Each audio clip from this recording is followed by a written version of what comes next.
السلام علیکم جی، welcome to Fatima ارائی channel. پیش خدمت ہے ناول عشق کا شین کی ایپیسوڈ نمبر 56، اور آپ سب کے لیے گڈ نیوز یہ ہے کہ یہ ایپیسوڈ سیکنڈ لاسٹ ایپیسوڈ ہے۔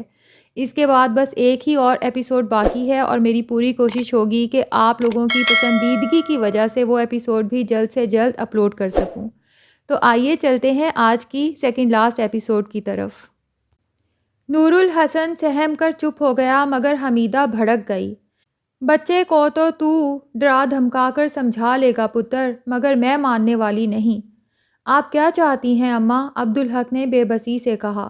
سکول کی چھٹی کا وقت نہ ہوا ہوتا تو میں آج ہی خبر لیتی اس ماسٹر کی، پر آج نہیں تو کل صحیح۔ عبدالحق کے چہرے کا رنگ اڑ گیا۔ اماں خدا کے لیے، وہ گڑ گڑایا، اسے ماروں گی بھی، بے عزتی بھی کروں گی اور سکول سے بھی نکلواؤں گی۔ نور الحق کے دل کو خوشی ہوئی۔ اصغر چاچو نے بھی سر اکرام کو سکول سے نکلوانے کی بات کی تھی، اور وہ خود بھی یہی چاہتا تھا۔ یہ کام تو آج ہی ہو جاتا اماں، میں نے رکوایا ہے، عبدالحق نے کہا۔ نور الحق کو یہ سن کر جھٹکا لگا۔ کیوں؟ جس معاشرے میں استاد کی عزت نہ ہو اماں، وہ اندھا اور پست معاشرہ ہوتا ہے، وہ کبھی ترقی نہیں کر سکتا، عبدالحق نے کہا۔ ہمیں اپنے معاشرے میں بری مثال قائم نہیں کرنی چاہیے۔ کیسی باتیں کر رہا ہے تو؟ سمجھنے کی کوشش کرو اماں، اللہ کے فضل و کرم سے معاشرے میں بہت عزت ہے ہماری۔ اللہ نے مرتبہ عطا فرمایا ہے، طاقت اور اثر و رسوخ ملا ہے ہمیں۔ اگر ہم استاد کی بے عزتی کی مثال قائم کریں گے، چاہے استاد سے غلطی ہوئی ہو، وہ بھی انسان ہے اماں، ان سے بھی غلطیاں ہو سکتی ہیں، لیکن ہم انہیں اس کی سزا دیں گے تو پھر یہاں یہ رواج بن جائے گا۔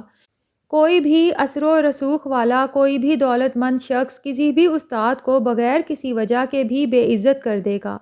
یہی نہیں، پھر جسمانی طاقت رکھنے والے بھی آگے بڑھیں گے، لفنگے، بدمعاش اور گنڈے استادوں پر ہاتھ اٹھائیں گے، اور جب ایسا ہوگا تو علم اٹھ جائے گا، تہذیب لٹ جائے گی، معاشرہ جنگل سے بھی بدتر ہو جائے گا، اور یہ جتنی بھی برائیاں اور نقصانات ہوں گے، ان میں سب سے بڑا حصہ ہمارا ہوگا، سب سے بڑھ کر ہماری ذمہ داری ہوگی۔ یہ کمائی اچھی لگے گی تمہیں؟ عبدالحق جذباتی ہو گیا تھا۔ کیوں ہماری کیوں ہوگی؟ اس لیے کہ کسی برائی کا آغاز کرنے والے کو اللہ اصل ذمہ دار ٹھہراتا ہے۔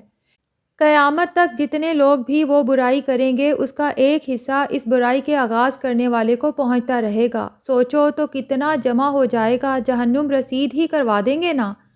یہ کیا بات ہوئی؟ تیرے کہنے سے کیا ہوتا ہے؟ حمیدہ نے غصے سے کہا۔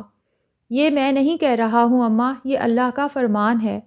قابیل نے حابیل کو قتل کیا، زمین پر پہلا قتل تھا کسی انسان کا، تو اللہ نے فرمایا کہ اب قیامت تک جتنے انسان بھی انسانوں کے ہاتھوں قتل ہوں گے، ان میں قابیل کا حصہ لگے گا، کیونکہ پہلا قتل قابیل نے کیا۔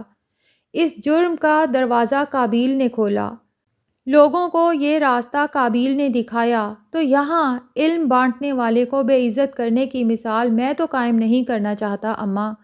تم چاہتی ہو تو ضرور کرو، مگر سوچ سمجھ لو۔ حمیدہ نے بے بسی سے پاس کھڑی ارجمند کی طرف دیکھا۔ اس کی نگاہوں میں سوال تھا۔ ارجمند نے اثبات میں سر ہلا دیا۔ مگر اس ماسٹر کو کسی اور سکول میں تو بھجوا دے۔ نہیں اماں، یہ بھی بری مثال ہی ہوگی، اس پر تو میں نہیں مانوں گی، تو اب یہ میری بے عزتی ہوگی، عبدالحق نے کہا، اور حمیدہ کے سامنے ہاتھ جوڑ دیے۔ میں تمہارے آگے ہاتھ جوڑتا ہوں اماں، میری عزت رکھ لو، اور اگر نہ رکھنا ہو تو کوئی بات نہیں، تم سے بڑھ کر تو کچھ بھی نہیں میرے لیے۔ حمیدہ چند لمحے سوچتی رہی، پھر اس نے عبدالحق کے ہاتھ تھامے اور انہیں اپنے لبوں سے لگا لیا۔ تو جو کہہ رہا ہے پتر، تو ٹھیک ہی کہہ رہا ہوگا، تو اللہ سے ڈرنے والا ہے، غلط بات تو نہیں کرے گا۔ شکریہ اماں، لیکن نور الحق کے دکھ اور مایوسی کی کوئی حد نہیں تھی۔ اگلا دن اتوار تھا، چھٹی کا دن۔ پیر کے دن موقع ملا تو عبدالحق نے بات وہیں سے شروع کی جہاں موقوف ہوئی تھی۔ مولوی صاحب کو یاد بھی نہیں تھا، اسے انہیں یاد دلانا پڑا۔ او وہ مولوی صاحب بولے، تو تم سمجھ تو گئے ہوگے؟ جی اتنا سمجھ گیا کہ جنات کی بات ہو رہی تھی۔ یہ بات میں نے بعد میں بھی بہت لوگوں کے منہ سے سنی، مولوی صاحب نے کہا۔ اور پتر، یہ حقیقت ہے کہ جمعرات کے دن مٹھائی کی طلب غیر معمولی حد تک بڑھ جاتی ہے۔ وہ تو قدرتی بات ہے مولوی صاحب، میں نے دیکھا ہے کہ جمعرات کے دن بچے بھی مٹھائی بانٹتے پھرتے ہیں، جو نظر آ جائے اسے کھلاتے ہیں۔ ٹھیک کہہ رہے ہو پتر، تو تمہیں یقین نہیں ہے اس پر؟ ایسی بات نہیں مولوی صاحب، میں اپنے ذہن کو کھلا رکھنے کی کوشش کرتا ہوں۔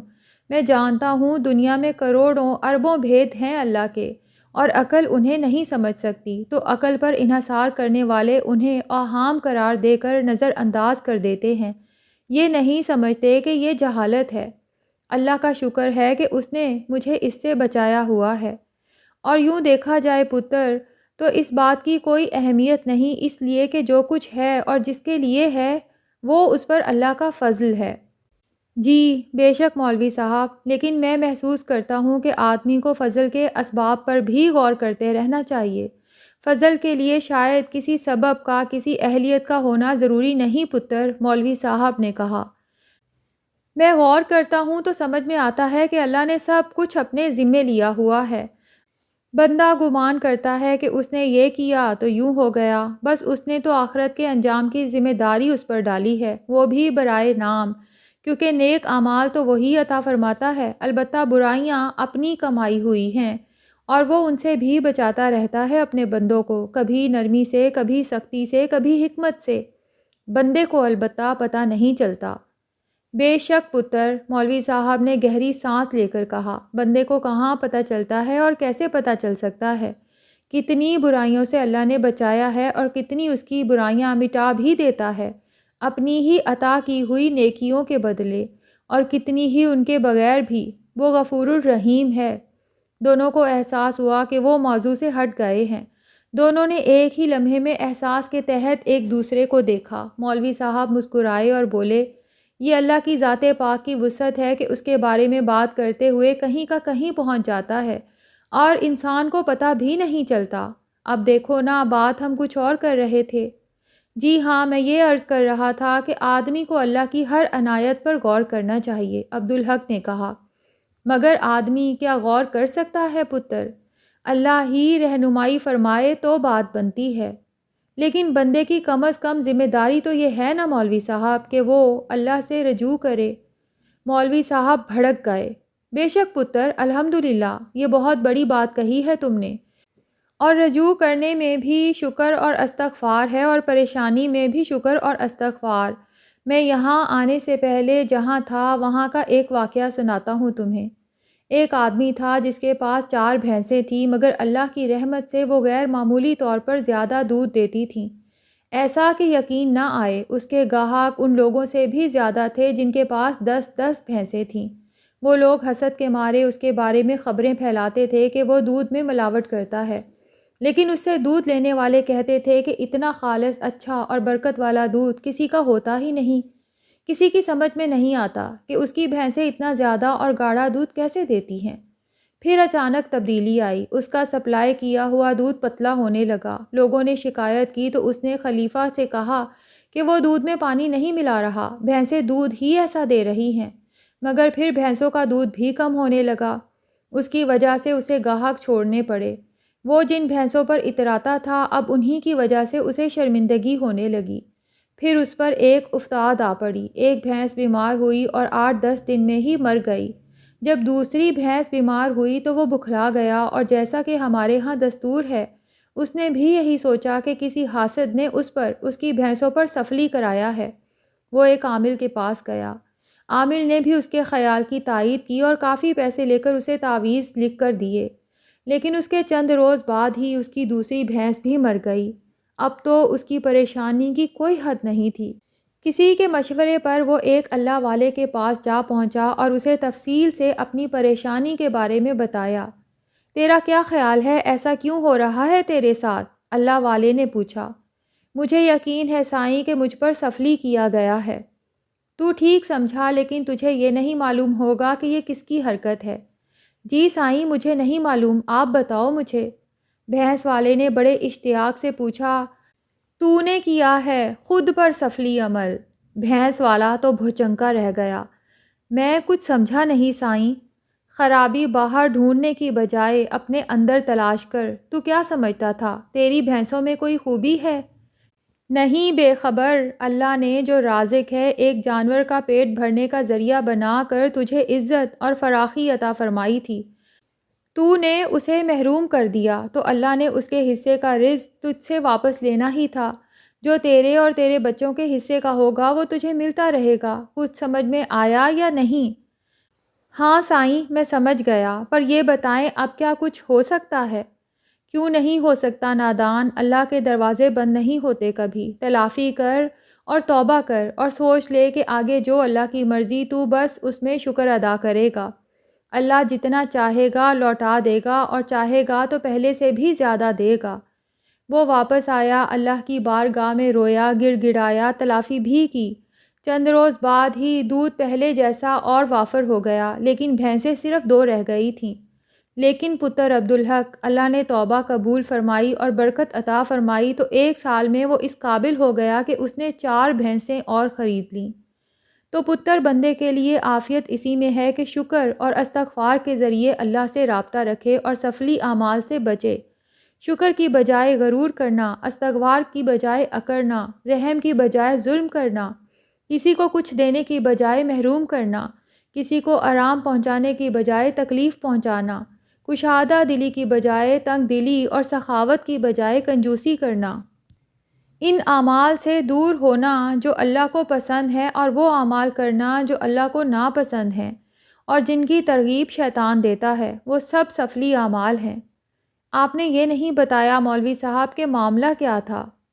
دودھ والے کے پاس ایک دن بھوک سے بلکتا بلی کا بچہ آیا، اس نے اسے تھوڑا سا دودھ دے دیا، پھر وہ بلی کا بچہ صبح و شام اس کے پاس آنے لگا اور وہ اسے دودھ دینے لگا۔ اب بلی کے بچے تو تیزی سے بڑے ہوتے ہیں، تھوڑے ہی عرصے میں وہ قداور بلہ بن گیا، مگر دودھ والے کے پاس وہ ہر روز 2 وقت آتا تھا۔ ایک دن کسی کام کی وجہ سے دودھ والے کو دودھ دینے میں تاخیر ہو گئی تو بلہ بے صبری سے گررایا، جیسے ناراضگی کا اظہار کر رہا ہو۔ دودھ والے کو یہ بات بری لگی، بولا ہمارا کھاتا ہے، ہم ہی پہ گراتا ہے، اب ہٹا کٹا ہو گیا ہے، جا کہیں اور سے بندوبست کر اپنا، میں تو اب دودھ نہیں دوں گا تجھے۔ بلہ بیٹھا رہا تو اس نے مار کر اسے بھگا دیا۔ چند روز تک یوں ہی ہوتا رہا، بلہ آتا، امید بھری نظروں سے اسے تکتا اور دودھ والا اسے منہ پھیرے رہتا، زیادہ تنگ آتا تو مار کر اسے بھگا دیتا۔ اس دوران اسے یہ اندازہ بالکل نہیں ہوا کہ بھینسوں کا دودھ پتلا ہو رہا ہے۔ کچھ دنوں کے بعد بلہ اس کی طرف سے مایوس ہو گیا تو اس نے آنا ہی چھوڑ دیا۔ تب پہلے دودھ پتلا ہوا، پھر بھینس بیمار ہو گئی اور مر گئی۔ اسے یہ خیال نہیں آیا کہ یہ سب بلے کی مایوسی کے بعد ہوا ہے۔ عبدالحق نے کہا، آدمی کو کہاں پتہ چلتا ہے پتر، اول تو وہ ہر نفع کو اپنی محنت کا نتیجہ سمجھتا ہے، اور کچھ اللہ سے نسبت ہو اور اسے اللہ کا کرم سمجھے تو بھی اسے اپنی ہی کسی خوبی کی وجہ سے اللہ کا انعام سمجھتا ہے۔ اور پتر آدمی کا بھی کیا قصور، غیب کتنا زیادہ ہے اور اس بیچارے کی آگہی کتنی کم ہے۔ اب وہ بلہ 2 وقت میں کتنا دودھ پیتا ہوگا؟ آدھا پاؤ، زیادہ سے زیادہ 1 پاؤ۔ تو دودھ والا یہ کیسے سمجھ سکتا تھا کہ اللہ نے اس کے دودھ میں سے اس بلے کا حصہ مقرر فرمایا ہے؟ وہ تو یہی سوچتا ہوگا کہ جانور پر رحم کرنا اس کی اچھائی ہے اور اسے دودھ پلانا اس کی سخاوت ہے۔ وہ کیسے سمجھ سکتا تھا کہ اس 1 پاؤ دودھ کی وجہ سے اللہ اسے 2 من دودھ دیتا ہے؟ اس کی جگہ میں ہوتا تو میں بھی نہ سمجھ پاتا یہ بات۔ استغفر اللہ۔ اب دیکھو نا، اس نے اللہ کی طرف سے مقرر کیے ہوئے حقدار کا حق روکا تو اس کا صلہ اور اجر بھی رک گیا، مگر اس کی سمجھ میں تو پھر بھی بات نہیں آئی۔ اللہ کی باتیں، اللہ کے بھید سمجھنا کوئی آسان ہے؟ مگر ایسے بھی لوگ ہیں جو سمجھتے ہیں۔ میں اولیاء اللہ کی بات نہیں کرتا پتر، مولوی صاحب نے کہا، پر کوئی آدمی ہم جیسا کچھ نہیں سمجھتا۔ ہاں، جسے اللہ سمجھائے وہ سمجھ جاتا ہے، اور جتنا اللہ سمجھائے اتنا ہی سمجھتا ہے۔ بندے کے پاس تو اس کے اپنے گمان کے سوا کچھ بھی نہیں ہے پتر، اور کچھ بھی تو نہیں سمجھتا۔ اور اس نہ سمجھنے کی وجہ جانتے ہو پتر؟ عبدالحق نے نفی میں سر ہلایا۔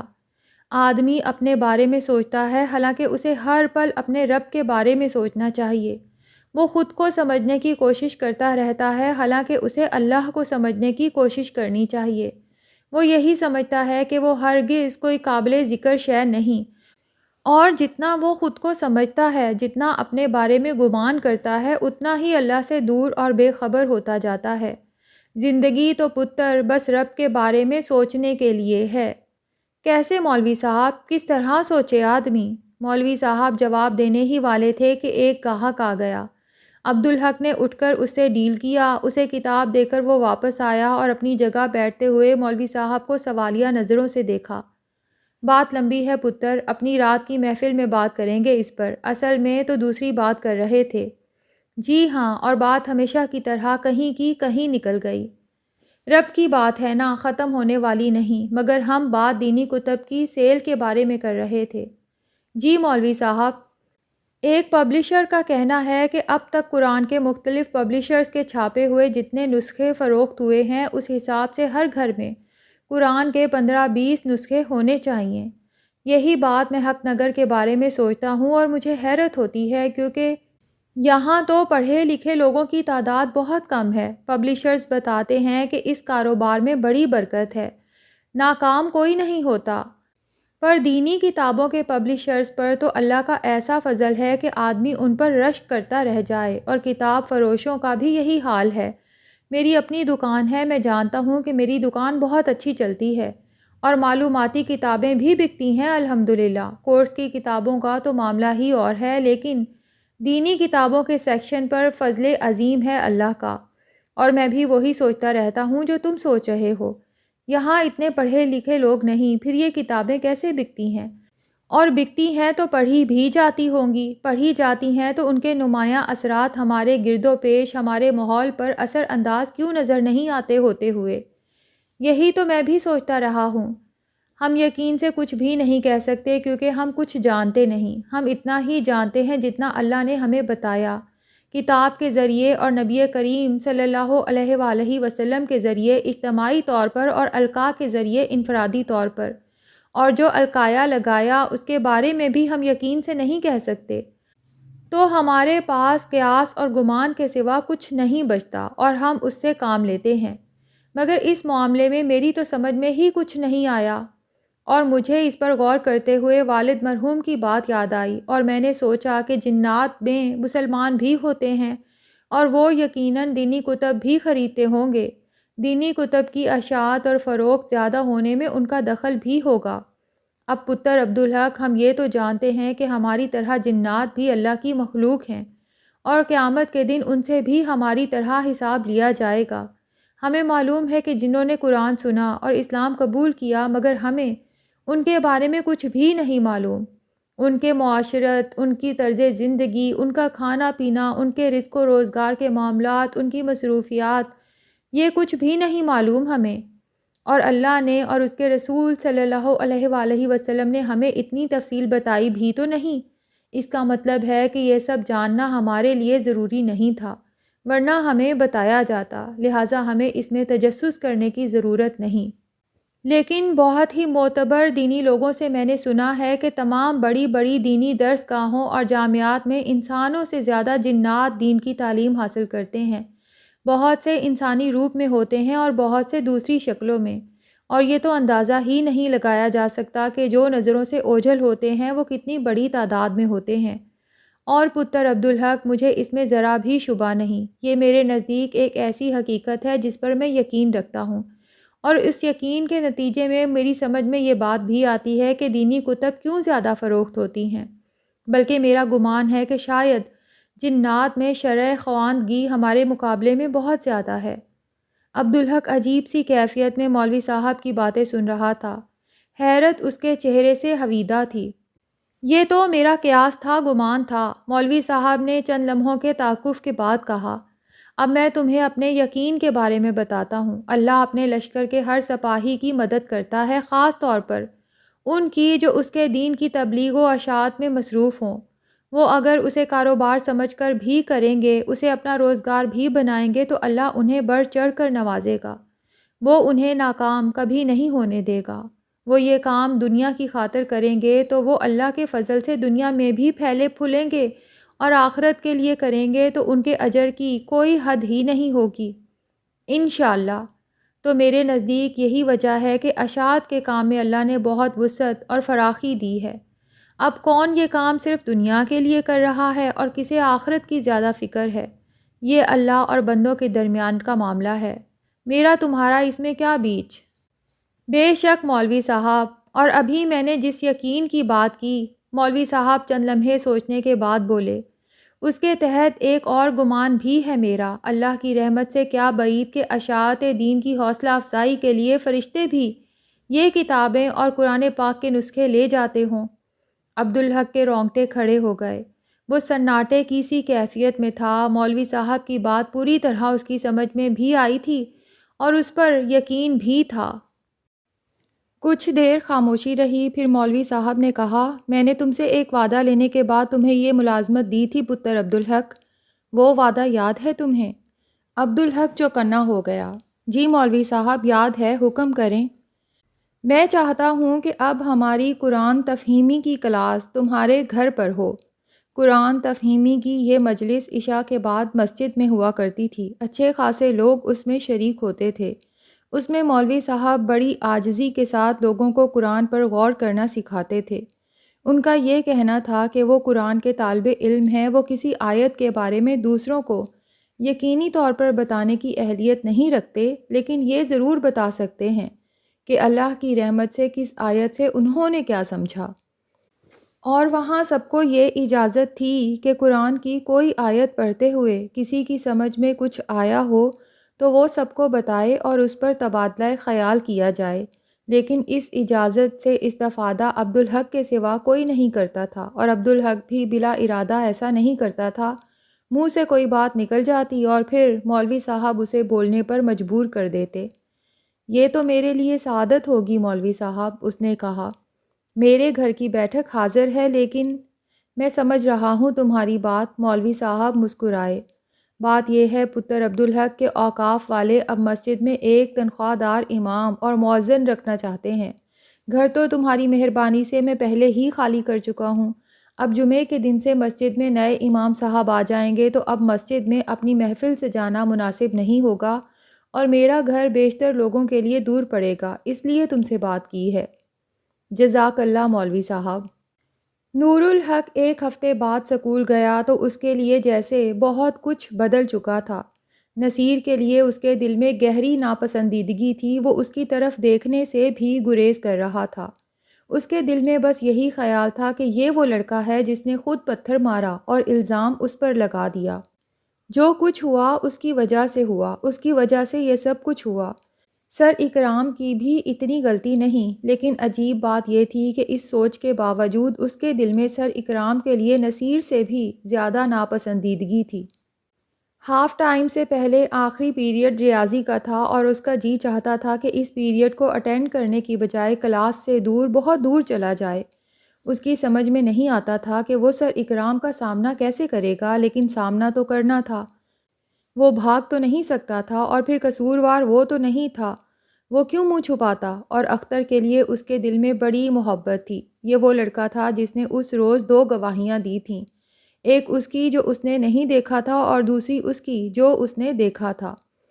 اس نے اس کے حق میں اور نصیر کے خلاف گواہی دی، اور سر اکرام کے دھمکانے کے باوجود بھی اس نے گواہی دی تھی، جبکہ سر اکرام سے سبھی ڈرتے تھے، وہ تھے ہی بہت سخت۔ پھر بھی اختر نے اس کو بچانے کی کوشش کی، وہ اس کا احسان مند تھا، اور ہیڈ ماسٹر نے اسے تو ہسپتال بھجوا دیا اور سر اکرام کو اختر اور نصیر کے ساتھ اپنے کمرے میں بلوا لیا تھا۔ وہاں کیا ہوا یہ اسے نہیں معلوم، ہاں وہ یہ جانتا تھا کہ ہیڈ ماسٹر نے اس کے بابا جان کو بھی اسکول بلوایا تھا۔ خوش قسمتی سے وہ وقتی طور پر سر اکرام کا سامنا کرنے سے بچ گیا۔ سر اکرام اس دن سکول آئے ہی نہیں تھے۔ ہاف ٹائم ہوا تو اس نے اختر کا ہاتھ تھاما اور اسے اپنے ساتھ باہر لے کر چلا۔ اختر حیران تھا۔ کیا ہوا چھوٹے کاکا صاحب؟ کچھ نہیں، میرے ساتھ چلو۔ کچھ غلطی ہو گئی مجھ سے؟ اختر کو گھبراہٹ ہو رہی تھی۔ ارے نہیں، بس آج سے ہم دوست ہیں، نور الحق نے مسکراتے ہوئے کہا۔ یہ نہیں ہو سکتا۔ کیوں نہیں ہو سکتا؟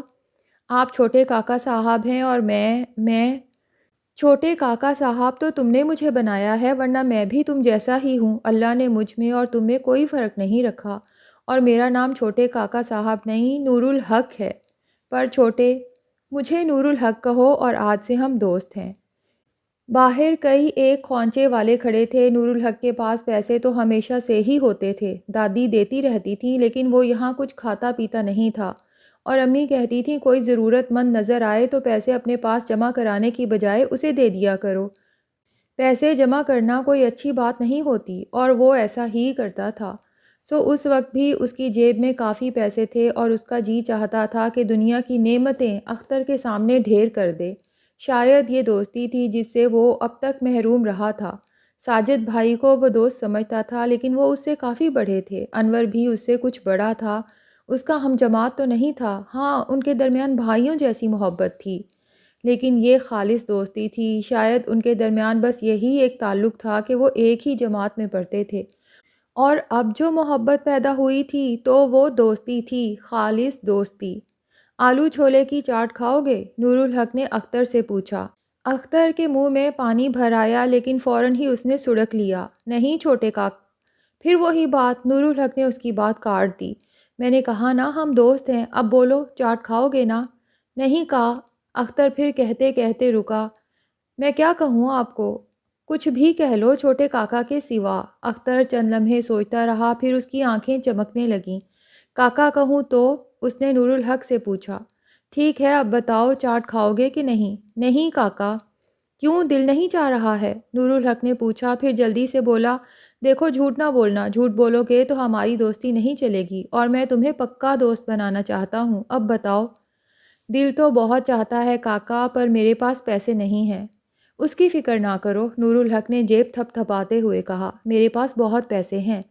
پر کاکا دوستی میں ایسا نہیں چلتا، 2 بار تم کھلاؤ تو ایک بار مجھے بھی کھلانا ہوگا، اور میرے پاس کبھی پیسے نہیں ہوتے۔ میرے ساجد بھائی کہتے ہیں بھائیوں اور دوستوں میں ساجھا ہوتا ہے۔ نور الحق کو یہ بات اچانک ہی یاد آئی تھی۔ تو ایک کی چیز دونوں کی چیز، ایک کا مال دونوں کا مال، ایک کا کمرہ دونوں کا کمرہ۔ اختر کی سمجھ میں کچھ نہیں آیا۔ چاٹ دیکھ کر اس کے منہ میں پانی بھرا چلا آ رہا تھا، اور وہ بار بار نگل رہا تھا۔ وہ الجھن بھری نظروں سے نور الحق کو تکتا رہا۔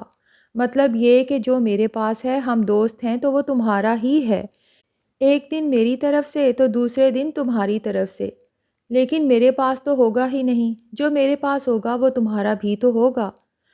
مجھے یہ ٹھیک نہیں لگتا۔ اس کی رغبت نور الحق سے چھپی نہیں رہ سکی، بلکہ نور الحق کو لگا شاید اسے بھوک بھی لگی ہے۔ پھر اسے قائل کرنے کی ایک ترکیب اور سوچ گئی۔ دیکھو اختر، مجھے بہت بھوک لگی ہے، تم نہیں کھاؤ گے تو میں بھی نہیں کھاؤں گا، اور چھٹی کے بعد گھر پہنچنے تک مجھے بھوک لگتی رہے گی۔ اختر یہ سن کر گڑبڑا گیا۔ چلیں ٹھیک ہے کاکا۔ نور الحق نے چھولے لیے اور ایک پیالہ اختر کی طرف بڑھا دیا۔ دونوں نے چھولے کھائے۔ وہ پہلا موقع تھا کہ نور الحق نے باہر کی کوئی چیز کھائی تھی۔ چھولوں میں مسالہ اسے بہت تیز لگا، لیکن مزیدار بھی لگے۔ اس نے 2 گلاس پانی پیا اور چھولے والے کو پیسے دیے۔ مرچیں بہت تیز تھیں۔ اس نے اختر سے کہا، چلو اب گولا گنڈا کھائیں یا شربت پیو گے؟ جو تمہارا جی چاہے کاکا۔ وہ گولا گنڈا والے کی طرف جا رہے تھے کہ نصیر آ گیا۔ وہ نور الحق کے سامنے ہاتھ جوڑ کر کھڑا ہو گیا۔ مجھے معاف کر دو چھوٹے کاکا صاحب۔ ہٹ جاؤ، میں تم سے بات نہیں کرنا چاہتا، نور الحق نے بے رخی سے کہا۔ مجھے معاف کر دو چھوٹے کاکا صاحب، ورنہ میرا ابا مجھے جان سے مار دے گا۔ میں جھوٹے لوگوں سے بات نہیں کرتا، میں سچ کہہ رہا ہوں، خود دیکھ لو۔ نصیر نے اپنی قمیض اٹھا کر دکھایا، اس کی کمر پر نیل پڑے تھے۔ نور الحق فطری طور پر بہت نرم دل تھا، اس کی حالت دیکھ کر تڑپ گیا۔ یہ کیا ہوا تمہیں؟ پتہ نہیں ابا کو کس نے بتا دیا، کل ابا نے مجھے بہت مارا، کہتے تھے چھوٹے کاکا صاحب سے معافی مانگو ورنہ روز ایسے ہی ماروں گا۔ خدا کے لیے مجھے معاف کر دو چھوٹے کاکا جی۔ پر تم نے جھوٹ بول کر مجھے پھنسایا تھا، میں تمہیں کیوں معاف کر دوں؟ میں کیا کرتا؟ مجھے سر اکرام نے دھمکا دیا تھا کہ اگر میں نے تم پر الزام نہیں لگایا تو وہ مجھے ماریں گے بھی اور سکول سے بھی نکلوا دیں گے۔ میں کیا کرتا چھوٹے کاکا جی؟ اب تم اور جھوٹ بول رہے ہو اور سر پر الزام لگا رہے ہو، یہ تو اور بری بات ہے۔ خدا کی قسم میں یہ سچ کہہ رہا ہے کاکا۔ اچانک اختر بول پڑا۔ یہ تم کیسے کہہ رہے ہو اختر؟ نور الحق اس کی طرف مڑا۔ یہ بات اس نے سر اکرام کے سامنے ہیڈ ماسٹر سے بھی کہی تھی، میں نے خود سنا تھا کاکا، اور سر اکرام نے انکار بھی نہیں کیا تھا۔ ہیڈ ماسٹر بہت غصہ ہوئے تھے ان پر، اور انہوں نے یہ بات کاکا صاحب کو بھی بتائی تھی۔ میرے ابا کو؟ نور الحق کے لہجے میں حیرت اور بے یقینی تھی۔ ہاں کاکا، پھر تو تمہارے ساتھ بڑی زیادتی ہوتی۔ نور الحق نے نصیر کو ہمدردانہ نظروں سے دیکھا۔ بہت تکلیف ہو رہی ہوگی، اس نے اس کی کمر کی طرف اشارہ کیا۔ تم نے اپنی امی سے ہلدی کیوں نہیں لگوائی؟ اس سے درد بہت کم ہو جاتا ہے۔ اماں نے بھی مجھے مارا، کہتی تھی تو نے کاکا صاحب کے بیٹے کی پٹائی لگوائی۔ میں تیرے مرہم کبھی نہ لگاؤں، جب تک وہ معاف نہیں کریں گے میں تجھ سے بات بھی نہیں کروں گی۔ نور الحق کو اس پر ترس آنے لگا۔ چھٹی کے دن میں تمہارے گھر چلوں گا اور تمہاری امی کو بتا دوں گا کہ تمہاری غلطی نہیں تھی۔ سچ چھوٹے کاکا صاحب؟ نصیر خوش ہو گیا۔ تو اور کیا؟ اب یہ بتاؤ، گولا گنڈا لوگے یا شربت پیو گے؟ کچھ بھی نہیں جی، نصیر نے ہونٹوں پر زبان پھیرتے ہوئے کہا۔ کچھ تو لینا ہوگا، اب ہم دوست ہیں، کیوں اختر؟ نصیر نے اختر کی طرف سوالیہ نظروں سے دیکھا۔ اختر نے اثبات میں سر ہلا دیا۔ کاکا نے حکم دیا تھا، میں کیسے انکار کرتا؟ اب ہم دوست ہیں۔ پر تمہاری بات اور ہے، تم نے کاکا کے لیے گواہی دی تھی جبکہ میں نے ان پر جھوٹا الزام لگایا تھا۔ وہ تو تمہاری مجبوری تھی۔ تو جو آپ کا جی چاہے۔ شربت تو نور الحق کو گھر میں بھی مل جاتا تھا، گولا گنڈا اس کے لیے بالکل نئی اور انوکھی چیز تھا۔ اس سے پہلے وہ ہاف ٹائم میں کھیلتا تھا، یوں باہر کبھی نہیں آیا تھا۔ تو ٹھیک ہے، اس نے کہا، ہم گولا گنڈا کھائیں گے۔ اور اسے گولا گنڈا بہت اچھا لگا۔ عجیب سا ذائقہ تھا اس کا، کھٹا میٹھا۔ اور ذرا دیر میں گھنٹی بج گئی، ہاف ٹائم ختم ہو گیا۔ وہ اپنی کلاس کی طرف چل دیے۔ اس کے دل میں سر اکرام کے لیے ناپسندیدگی اور گہری ہو گئی۔ انہوں نے نصیر کو یہ سب کچھ کرنے پر مجبور کیا، صرف اسے سزا دینے کے لیے۔ لیکن کیوں؟ انہیں اس سے کیا دشمنی؟ اور دشمنی کا کیا سوال؟ وہ ٹیچر تھے اور وہ ایک چھوٹا بچہ۔ ان کا کوئی جوڑ نہیں تھا تو دشمنی کیسے ہو سکتی تھی؟ ان کے درمیان تو عزت اور احترام کا تعلق تھا۔ پڑھائی میں اس کا دل نہیں لگ رہا تھا۔ وہ اس بارے میں سوچتا رہا، پھر اس کی سمجھ میں بات آ گئی۔ سر اکرام کی دشمنی بابا جان سے ہوگی۔ وہ بابا جان کا کچھ نہیں بگاڑ سکتے ہوں گے تو انہوں نے اسے نشانہ بنا لیا۔ لیکن بابا جان نے دادی کو بتایا تھا کہ انہوں نے سر اکرام کو سکول سے نکلوانے سے منع کر دیا ہے۔ اس کی سمجھ میں کچھ نہیں آیا۔ چھٹی کے بعد وہ نصیر کے گھر گیا۔ نصیر کی ماں اسے دیکھ کر بہت خوش ہوئی۔ اس نے اسے بہت پیار کیا۔ اس نے بڑی محبت سے گڑ کا شربت بنا کر اسے پلایا۔ وہ کچھ عجیب سا تھا لیکن بہرحال اسے برا نہیں لگا۔ اس نے نصیر کی ماں کو بتایا کہ اس کی پٹائی میں نصیر کی غلطی نہیں تھی، بلکہ نصیر کو سر اکرام نے مجبور کیا تھا، اسے اسکول سے نکلوانے کی دھمکی دی تھی۔ جواب میں نصیر کی ماں نے سر اکرام کو جس طرح کوسا اور بد دعائیں دیں، وہ نور الحق کے لیے بالکل نئی بات تھی۔ ایسی باتیں، ایسے الفاظ اس نے پہلے کبھی نہیں سنے تھے۔ اسے اچھے بھی نہیں لگے۔ سر اکرام اگلے روز بھی سکول نہیں آئے تھے۔ نور الحق کو یقین ہو گیا کہ اصغر چاچو نے وعدہ پورا کیا ہے اور سر اکرام کو سکول سے نکلوا دیا ہے۔ اس خیال سے اس کے دل کو خوشی ملی۔ ہاف ٹائم میں وہ اختر اور نصیر کے ساتھ نکلا۔ اچھے دوستوں کی طرح انہوں نے ساتھ مل کر کھایا پیا، لیکن ان دونوں کے انداز میں ابھی جھجک تھی۔ شاید وہ اچھے دوستوں کی طرح اس سے بے تکلف کبھی نہیں ہو سکتے تھے۔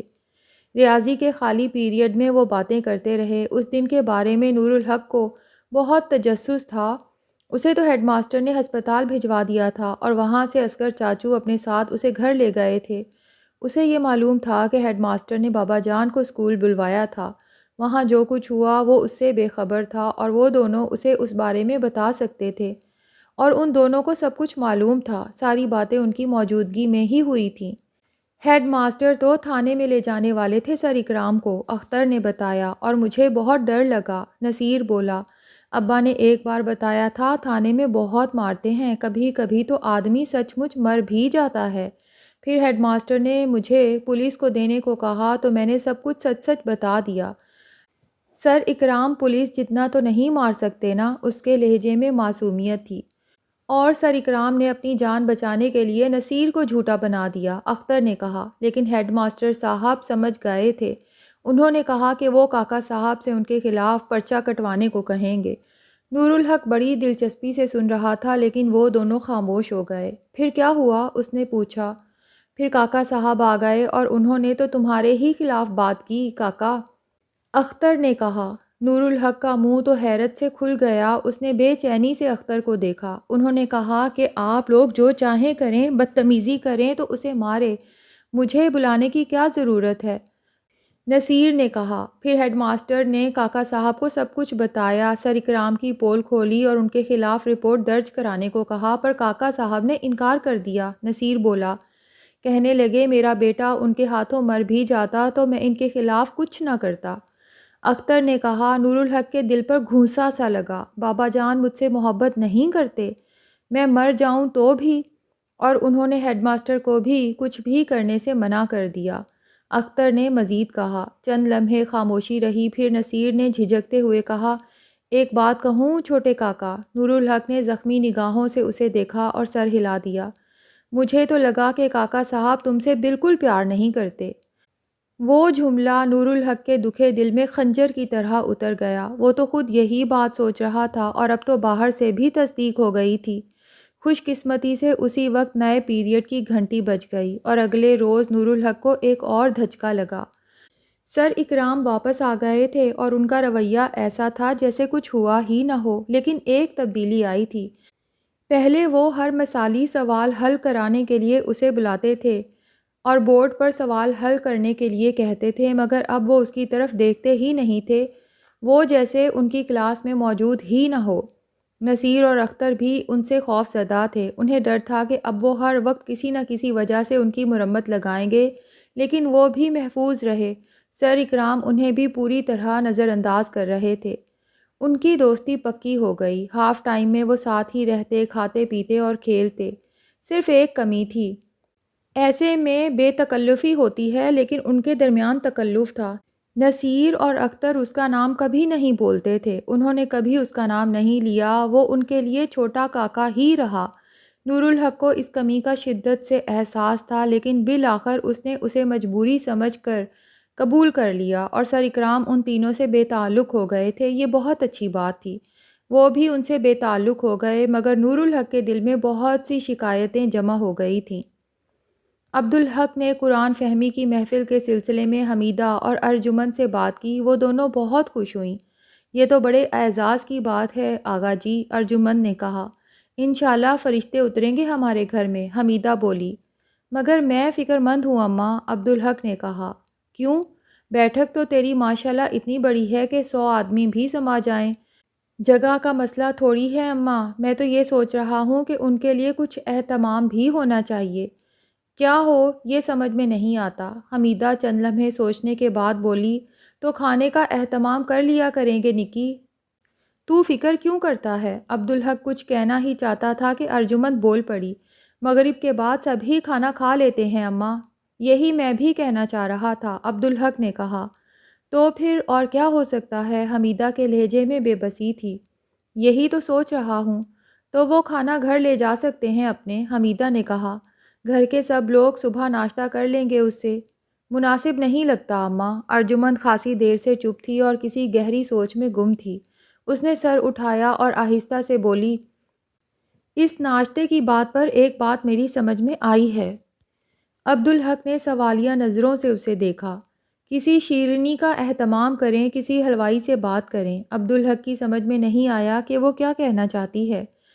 ذرا وضاحت تو کرو، میں کچھ سمجھا نہیں۔ جیسے نان خطائیاں ہوں، ایک ایک لفافہ سب کو دے دیا جائے اور اس میں اتنا ہو کہ ناشتے میں ان کے گھر والوں کے لیے کافی ہو۔ ہاں یہ خیال اچھا ہے، مگر روز روز ایک ہی چیز؟ حمیدہ نے اعتراض کیا۔ دل بھر جائے گا تو چیز ضائع ہونے لگے گی۔ باری باری مختلف چیزیں دے دی جائیں، کبھی سوجی بھرے میٹھے سموسے، کبھی بسکٹ، کبھی نان خطائی۔ ارجمن نے کہا۔ ہاں یہ ٹھیک ہے، حمیدہ نے تائید کی۔ جزاک اللہ، آپ لوگوں نے یہ بڑا مسئلہ حل کر دیا، عبدالحق نے خوش ہو کر کہا۔ اور یہاں ان کی تواضع کے لیے شربت اور ساتھ میں کچھ اور چیزیں، ارجمن نے تجویز پیش کی۔ اس کی کیا ضرورت ہے؟ حمیدہ نے اعتراض کیا۔ عبدالحق نے چند لمحے سوچنے کے بعد کہا، ارجمن ٹھیک کہہ رہی ہے اماں، دیکھو یہ سب لوگ محنت کرنے والے لوگ ہیں، دن بھر کے تھکے ہارے اور صبح سویرے اٹھنے والے۔ ان میں سے بیشتر ایسے ہیں جو مغرب کے بعد کھانا کھا کر عشاء سے پہلے ہی سو جاتے ہیں۔ اللہ مولوی صاحب کو اجر عظیم عطا فرمائے، اس نے انہیں راستہ دکھایا اور یہ عشاء پڑھنے لگے۔ پھر مولوی صاحب نے قرآن کی دعوت دی تو اور آگے بڑھائے۔ یہ اللہ کا کرم ہے ان پر، مگر یہ سب تھکن سے چور ہوتے ہیں اور یہ اپنی بہت میٹھی نیند کی قربانی دیتے ہیں اس نیکی کے لیے، اور اس کا اجر بھی انشاءاللہ بہت بڑا ہوگا ان کے لیے۔ ارجمند نے کہا، بات تو ٹھیک ہے، پر شربت سے کیا فائدہ ہوگا انہیں؟ حمیدہ نے اعتراض کیا۔ میں عام شربت کی بات نہیں کر رہی دادی اماں، ارجمند نے وضاحت کی۔ بادام کا شربت شہد کے ساتھ انشاءاللہ ان کے دماغوں کو قرآن کے لیے تر و تازہ کر دے گا اور تھکن بھی کچھ کم ہو جائے گی۔ عبدالحق نے ستائشی نظروں سے اسے دیکھا، یہ تو اس نے سوچا بھی نہیں تھا۔ واقعی نکی تو بڑی عقل مند ہے، حمیدہ نے ارجمند کو داد دی۔ یہ سب اللہ کا فضل ہے دادی اماں، ارجمند نے کہا۔ بس تو یہ بات طے ہو گئی۔ ایک بات اور ہے آغا جی، آپ کی یہ محفل ہر روز عشاء کے بعد ہوگی؟ اللہ نے نماز سے ایک دن کی بھی رخصت نہیں دی ہے اپنے بندوں کو۔ میرا یہ مطلب نہیں تھا آغا جی، ارجمند نے معذرت خواہانہ لہجے میں کہا۔ میں یہ کہنا چاہتی ہوں کہ اتوار چھٹی کا دن ہوتا ہے، اس روز اپنی اس محفل کا وقت تبدیل کر لیں۔ میں تمہارا مطلب نہیں سمجھا۔ اتوار کو ظہر کے بعد کا وقت رکھیں، اس سے کیا ہوگا؟ سب کو بتا دیں ظہر کی نماز کے بعد یہاں آ جائیں، پہلے کھانا کھائیں اور پھر قرآن پڑھیں اور سمجھیں۔ اس میں اللہ کی خوشی ہوگی۔ میں اس روز کھانے کا خاص اہتمام کیا کروں گی، روز ممکن نہیں ہے۔ واہ، بہت خوب، جزاک اللہ، عبدالحق نے بے ساختہ داد دی۔ حمیدہ بھی خوش ہو گئی۔ سچ نکی، یہ تو نے بہت اچھا سوچا، میرے دل کو تسلی نہیں ہو رہی تھی، اب ہو گئی۔ بس تو یہ طے ہو گیا، عبدالحق نے کہا۔ وہ بہت مطمئن اور خوش تھا۔ نور الحق ایک بار پھر اصغر کے پاس پہنچ گیا۔ اصغر نے اسے مسکرا کر دیکھا۔ کیسے ہو شہزادے، اب تکلیف تو نہیں ہے ہاتھوں میں؟ نور الحق بہت چھوٹا تھا، اپنی کیفیت نہیں بتا سکتا تھا، ورنہ کہتا کہ ہاتھوں کی تکلیف میں تو آرام آ گیا چاچو، لیکن دل کی تکلیف بڑھتی جا رہی ہے۔ اس نے بس اتنا ہی کہا، میں اب بالکل ٹھیک ہوں چاچو۔ تو اتنے اداس کیوں لگ رہے ہو؟ آپ نے مجھ سے ایک وعدہ کیا تھا، وہ آپ بھول گئے؟ کون سا وعدہ؟ اصغر نے حیرت سے اسے دیکھا۔ آپ نے کہا تھا سر اکرام کو یہاں نہیں رہنے دیں گے۔ اوہ، وہ بھولا نہیں، لیکن تمہارے بابا جان سے ہار گیا۔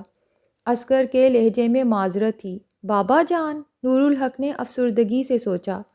میں تو تمہارے ہیڈ ماسٹر صاحب سے بھی جا کر ملا، انہوں نے بتایا کہ وہ تو خود اکرام صاحب کے خلاف سخت سے سخت کارروائی کرنا چاہتے تھے، لیکن تمہارے بابا جان نے بہت سختی سے انہیں روک دیا۔ یہ تو مجھے معلوم ہے، اب تمہارے بابا جان سے کون لڑ سکتا ہے یہاں؟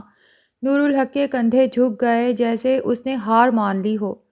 لیکن میاں نور الحق، میں وعدہ کرتا ہوں تو ہر حال میں پورا کرتا ہوں۔ نور الحق نے حیرت سے اسے دیکھا۔ میں ٹھیک کہہ رہا ہوں، اصغر نے زور دے کر کہا۔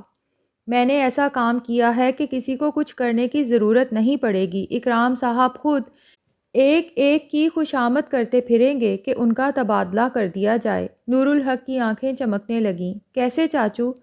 تم بچے ہو، یہ تمہیں بتانے کی بات نہیں۔ اصغر ہنسنے لگا۔ تم آم کھاؤ، پیٹ گننے کی کیا ضرورت ہے؟ ٹھیک ہے چاچو، نور الحق نے بے دلی سے کہا۔ اسے یقین نہیں تھا کہ بابا جان کچھ ہونے دیں گے، نہ جانے چاچو کو کیوں اتنا یقین ہے۔ واپس آتے ہوئے وہ اسی بارے میں سوچتا رہا۔ یہ بات تو طے تھی کہ بابا جان کو اس سے ذرا بھی محبت نہیں۔ سر اکرام اس دن اگر اسے جان سے بھی مار دیتے تو ان کا کچھ نہ بگڑتا، بابا جان انہیں معاف کر دیتے۔ نہیں، معاف کرنے میں سراسر اکرام کی توہین ہوتی تو بابا جان ان سے کہتے کوئی بات نہیں، ان کے ہاتھ سے مرنا بھی میرے بیٹے کے لیے باعث عزت بات ہے، بیٹا تو اللہ اور دے دے گا۔ تو اب میں کیا کروں؟ عدلے کا بدلہ؟ اتنے سے ذہن نے جواب دیا، بابا جان مجھ سے محبت نہیں کرتے تو میں بھی، ہاں میں کیوں کروں ان سے محبت؟ لیکن اس خیال سے ہی اس کی آنکھیں بھر آئیں۔ تصور میں عبدالحق کے سامنے آ کھڑا ہوا اور اس کا جی چاہا کہ وہ اس سے لپٹ جائے۔ نہیں، یہ تو ممکن نہیں، میں تو سب سے زیادہ بابا جان سے ہی محبت کرتا ہوں۔ ننھے نور الحق کے لیے وہ اس عمر سے بہت بڑی آزمائش تھی۔ اسے تو رحم مادر سے ہی اس بات کی تلقین کی گئی تھی، مگر بابا جان نے اس کا دل توڑ دیا تھا اور ٹوٹا ہوا دل کہہ رہا تھا کہ کچھ نہ کچھ تو کرنا ہی ہے۔ کیوں نہ وہ بابا جان کی شکایت دادی سے کرے؟ دادی کی تو کوئی بات بابا جان ٹالتے ہی نہیں۔ وہ انہیں سمجھائیں گی، ڈانٹیں گی تو انہیں احساس ہوگا اور وہ اس سے محبت کرنے لگیں گے۔ لیکن وہ جانتا تھا کہ کچھ نہیں ہوگا۔ یہ سچ ہے کہ دادی اس سے بہت محبت کرتی ہیں۔ وہ اس کے ہاتھ دیکھ کر تڑپ گئی تھیں۔ انہوں نے کہا تھا کہ وہ سر اکرام کو مار بھی دیں گی، ان کی بے عزتی بھی کریں گی اور سکول سے نکلوائیں گی بھی۔ مگر آخر میں ہوا کیا؟ انہوں نے الٹا بابا جان کے ہاتھ چوم لیے اور بات ختم۔ اور امی سے بھی اسے کچھ اچھی امید نہیں تھی۔ امی تو ہر وقت یہی کہتی تھیں کہ اللہ کے بعد سب سے زیادہ محبت بابا جان سے کیا کرو، اور یہ اللہ کے بعد والی بات بھی اس کے لیے عجیب اور مشکل تھی۔ سب سے زیادہ اللہ سے محبت کرنا، اور اس کا یہ حال تھا کہ اسے تو اللہ سے سرے سے محبت تھی ہی نہیں۔ اس پر بھی اس کی اور امی کی بات ہوئی تھی، مگر وہ یاد کرنے کا اسے موقع نہیں ملا کیونکہ وہ گھر پہنچ گیا تھا۔ وہ گھر میں داخل ہوا تو اس کا منہ لٹکا ہوا تھا۔ کیا بات ہے نور الحق، تم ایسے کیوں ہو رہے ہو؟ امی نے پوچھا۔ کچھ نہیں امی، بس یوں ہی، اس نے بے دلی سے کہا۔ کچھ تو ہے، امی نے پیار سے کہا، پھر اسے خوب پیار کیا اور لپٹا لیا۔ امی کو نہیں بتاؤ گے تو ٹھیک کیسے ہوگے؟ اس کا دل بھر آیا، آنکھیں ڈبڈبا گئیں۔ امی نے اس کے آنسو دیکھے تو تڑپ گئیں۔ کیا بات ہے نور الحق، کیا ہوا؟ ان کے لہجے میں پریشانی تھی۔ ان کے بار بار پوچھنے پر اس نے مرے مرے لہجے میں کہا، بابا جان مجھ سے محبت نہیں کرتے امی۔ یہ کس نے کہا تم نے؟ امی کا لہجہ بدل گیا۔ کسی نے نہیں، بس مجھے معلوم ہے یہ بات۔ پاگل ہو تم تو، اس دنیا میں بابا جان سب سے زیادہ محبت تم سے کرتے ہیں۔ تم سے زیادہ قیمتی دنیا کی کوئی چیز نہیں ہے ان کے لیے، لیکن ابھی تم یہ بات نہیں سمجھ سکتے۔ بہت چھوٹے ہو نا۔ امی مجھے بہلا رہی ہیں مگر میں جانتا ہوں۔ امی نے اس کی بات کاٹ دی۔ تم نہیں سمجھتے، محبت کرنا بہت مشکل ہوتا ہے۔ تم سر اکرام والی بات پر ایسا سوچ رہے ہو نا۔ میں تمہیں بتاؤں کہ تمہارے ہاتھوں کو دیکھ کر تمہارے بابا سے زیادہ دکھ کسی کو بھی نہیں ہوا، دادی امی کو بھی نہیں۔ یہ ان کی محبت ہے کہ انہوں نے اس دکھ کو چھپا لیا تمہاری بھلائی کے لیے، تمہیں ایک بہت اچھی بات سکھانے کے لیے۔ یہی تو اصل محبت ہوتی ہے۔ ایسی محبت تو میں بھی نہیں کر سکتی تم سے۔ نور الحق نے دل میں کہا، مجھے چاہیے بھی نہیں ایسی محبت۔ اسے یاد تھا اس کے ہاتھ دیکھ کر بابا جان کو کچھ بھی نہیں ہوا تھا۔ انہوں نے کہا تھا یہ کوئی بڑی بات نہیں ہے۔ انہیں اس کے ہاتھوں کی حالت دیکھ کر کوئی تکلیف نہیں ہوئی تھی۔ اس نے سمجھ لیا کہ اس پر کسی سے بھی بات کرنے کا کوئی فائدہ نہیں۔ اب تو اسے یہ بھی یاد آ رہا تھا کہ کب سے بابا جان نے اس کے ساتھ وقت گزارنا چھوڑ رکھا ہے، بلکہ انہیں تو اس سے بات کرنے، اس کی طرف دیکھنے کی بھی فرصت نہیں ملتی۔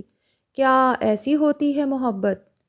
اصغر نے غلط نہیں کہا تھا۔ وہ سر اکرام کے لیے پکا بندوبست کر چکا تھا۔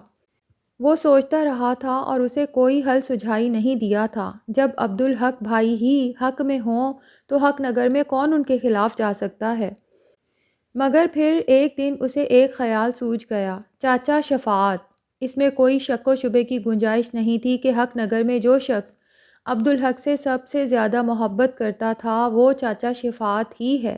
بلا شبہ وہ اس کے لیے جان بھی دے سکتے تھے۔ اس نے منصوبہ بنا لیا۔ چاچا شفاعت بہت بوڑھے تھے، ان کی بڑی عزت تھی اور ان کی بات بھی مانی جاتی تھی۔ زمینوں کا کام تو ان کے بیٹوں نے سنبھالا ہوا تھا، اس لیے انہیں فرصت ہی فرصت تھی۔ اچھے آدمی تھے، اس لیے لوگوں کے کام آنے کو انہوں نے اپنا شغل بنا لیا تھا۔ حق نگر میں سب لوگوں سے ان کا ملنا جلنا رہتا تھا۔ ان کی کہی ہوئی بات میں تاثیر بھی ہوتی تھی اور وہ پھیلتی بھی بہت تیزی سے تھی۔ اس روز چاچا شفاعت اس کے پاس دوا لینے آئے تو اس نے بات چھیڑ دی۔ اب حق نگر وہ حق نگر نہیں رہا چاچا، اس نے کہا۔ ایسی کیا بات ہے پتر اصغر؟ حق نگر میں کاکا صاحب کے بیٹے پر ظلم ہو تو وہ کیا حق نگر ہے چاچا؟ چاچا شفاعت سنبھل کر بیٹھ گئے۔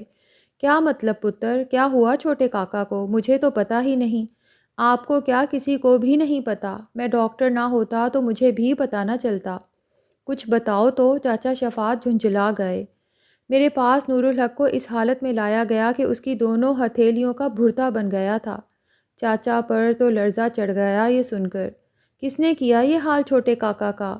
وہ سکول میں ایک ہیڈ ماسٹر ہے اکرام، اس نے بری طرح مارا تھا اور نور الحق کی غلطی بھی نہیں تھی، بس کاکا صاحب کے حسد کی وجہ سے اس نے مرمت لگا دی۔ چاچا شفاعت تڑپ گئے۔ اور اسے سکول سے نکالا بھی نہیں گیا؟ میں ابھی جا کر دیکھتا ہوں۔ وہ تو نکالا جانے والا تھا پر کاکا صاحب نے روک دیا، کہا استاد کی عزت ضروری ہے، اسے کچھ نہیں کہنا۔ اب آپ تو جانتے ہی ہیں کہ کاکا صاحب کا دل کتنا بڑا ہے، پر بچے کے ساتھ تو بڑا ظلم ہوا ہے، اسے بھی انصاف نہیں ملا۔ چاچا دوا بھول بھال کر اٹھ کھڑے ہوئے۔ کہاں چلے چاچا؟ اس ماسٹر کی ٹانگیں توڑ دوں گا جا کر، کاکا صاحب ناراض ہو جائیں گے۔ انہیں منا لوں گا میں، پر ان کو پتہ چلنے سے پہلے اس کی ٹانگیں توڑ دوں گا۔ نہیں چاچا، کاکا صاحب کو ناراض کرنا اچھا نہیں، اور ویسے بھی یہ صرف میرا یا آپ کا مسئلہ نہیں، یہ تو پورے حق نگر کی عزت کی بات ہے۔ ہاں ہے تو، پر اب کیا کریں؟ میرے ذہن میں ایک ترکیب ہے، ماسٹر کو سزا بھی مل جائے گی اور کاکا صاحب کو پتہ بھی نہیں چلے گا۔ بول پتر، اس کا حقہ پانی بند کرا دیں حق نگر میں، خود ہی گھبرا کر چلا جائے گا یہاں سے۔ مگر یہ تو کوئی سزا نہ ہوئی، کوئی بدلہ تو نہ ہوا چھوٹے کاکا کی تکلیف کا۔ یہ اس کے لیے سزا ہی ہوگی چاچا، وہ یہاں سے جانا نہیں چاہتا۔ تو ٹھیک ہے، چاچا ایسے جذباتی ہو رہے تھے کہ دوا بھی بھول گئے۔ دوا تو لے لیں چاچا۔ اور چاچا نے بہت تیزی سے کام کیا۔ اکرام صاحب کو پتہ ہی نہیں چلا کہ ان کے ساتھ کیا ہونے والا ہے، اور جب ان پر مصیبت ٹوٹی تو ان کی سمجھ میں ہی نہیں آیا کہ یہ کیا ہو رہا ہے۔ کوئی دکاندار انہیں کوئی چیز دینے پر آمادہ نہیں تھا، اور تو اور لوگوں نے ان سے بات کرنا بھی چھوڑ دیا۔ پوچھتے تو کوئی کچھ بتاتا بھی نہیں تھا۔ بڑی مشکل سے کسی نے اتنا کہا کہ کاکا صاحب کے بیٹے کو اس طرح مارو گے تو حق نگر میں کیسے رہو گے؟ اور اب اصغر کو معلوم ہو گیا تھا کہ اکرام صاحب نے تبادلے کی درخواست دے دی ہے، اور تبادلے کے لیے زور بھی لگا رہے ہیں، اور اصغر ان کی یہ مشکل آسان کرنے کے لیے پوری طرح آمادہ تعاون تھا۔ عبدالحق کے گھر میں قرآن فہمی کی محفل پہلی بار منعقد ہو رہی تھی، اور پہلے ہی موقع پر شرکاء کی تعداد بڑھ گئی تھی۔ ویسے بھی یہ تعداد ہمیشہ بدلتی رہتی تھی، لوگ کبھی کم ہو جاتے اور کبھی بڑھ جاتے، البتہ کچھ لوگ ایسے بھی تھے جو کبھی ناغہ نہیں کرتے تھے، ہر روز آتے تھے، اور وہاں انہیں دیکھ کر لگتا کہ ان کے پاس سماعت کے سوا کچھ ہے ہی نہیں۔ عبدالحق کے گھر کی پہلی محفل میں شرکاء کی نصف کے لگ بھگ تعداد ایسی تھی جو پہلی بار اس محفل میں شریک ہو رہے تھے۔ مولوی صاحب نے بھی اسے خاص موقع ہی بنا دیا۔ برسوں سے ہم یہ سلسلہ جاری رکھے ہوئے ہیں۔ مولوی صاحب نے آغاز کلام کیا۔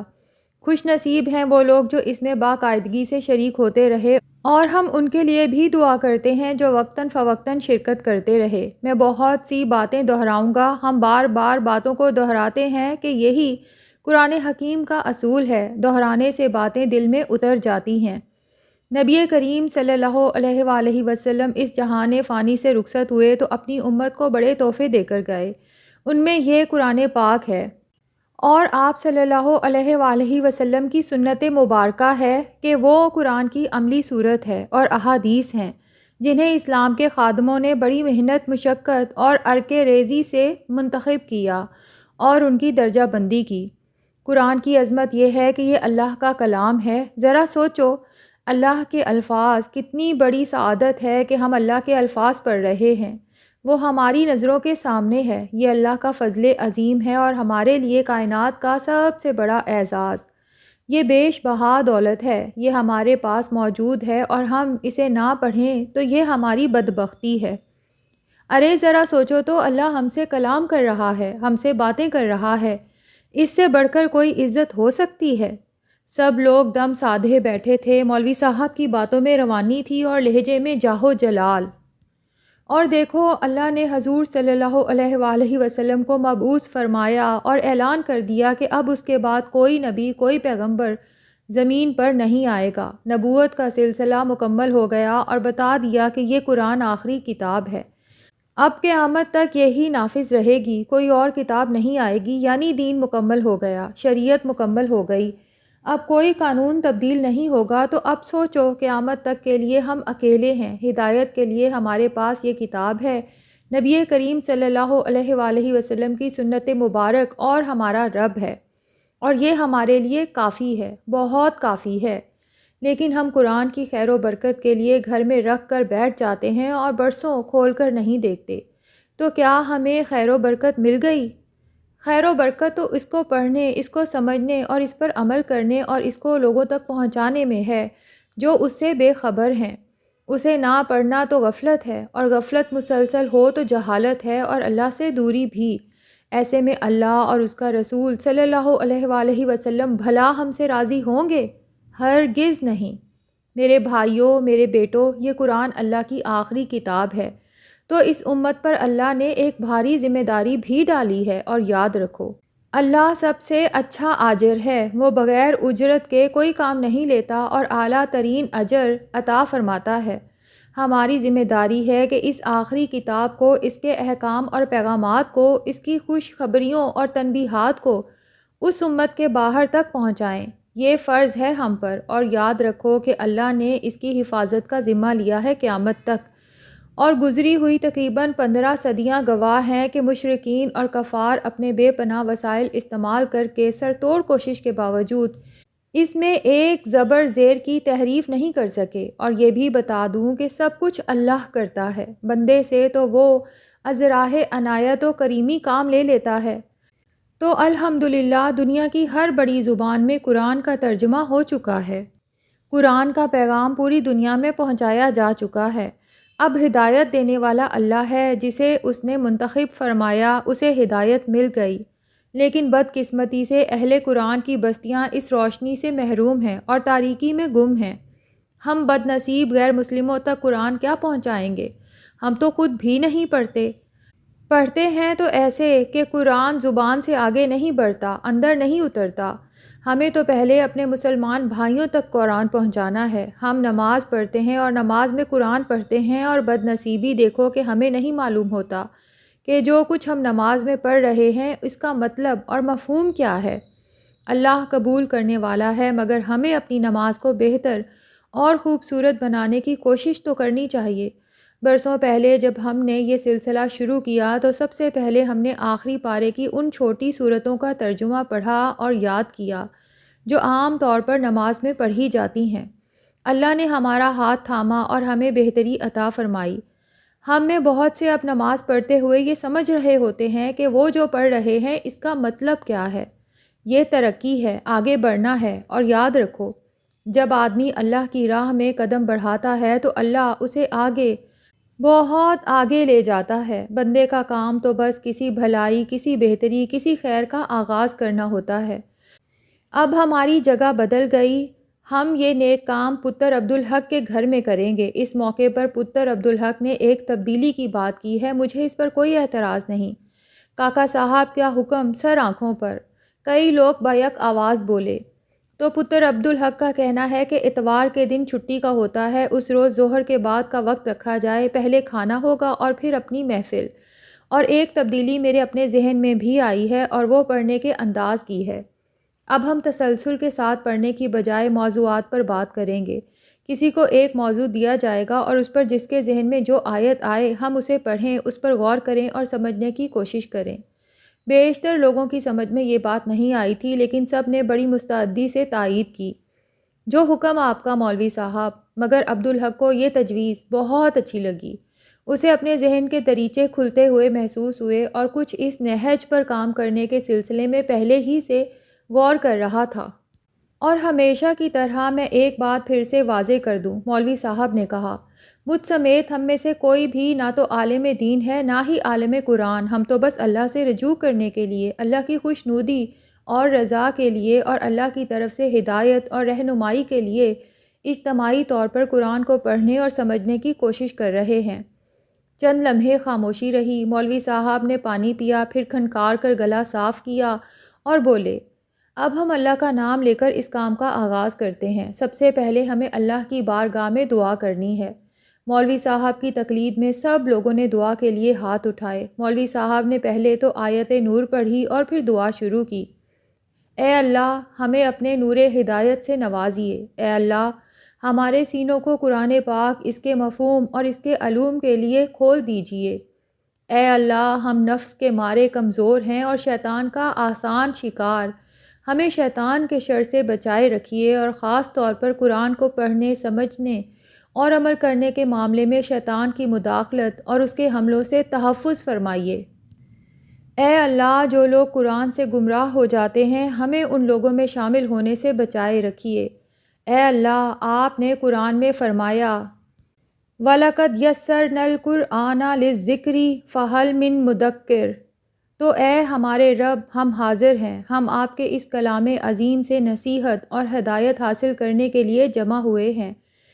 اے اللہ، ہم آپ کے حکیمانہ کلام کو، جس کی ایک ایک آیت میں ہزار ہا نکتے، حکمتیں اور پیغامات پنہاں ہیں، سمجھنے کی اہلیت نہیں رکھتے، لیکن آپ قادر مطلق ہیں، وہاب ہیں، جسے جو چاہیں عطا فرما دیں، خواہ وہ اس کی اہلیت نہ رکھتا ہو۔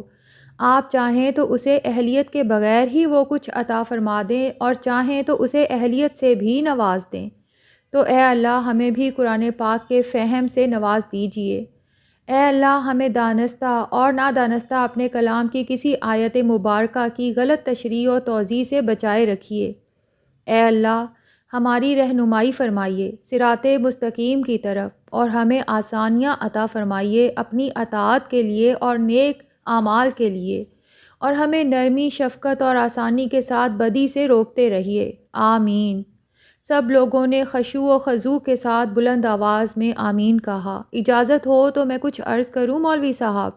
عبدالحق نے کہا۔ بولو پتر، یہاں بولنے کے لیے اجازت لینے کی ضرورت نہیں۔ مجھے یہ آپ کی موضوع والی بات بہت اچھی لگی، لیکن مولوی صاحب اس کے لیے وقت چاہیے۔ میں سمجھا نہیں۔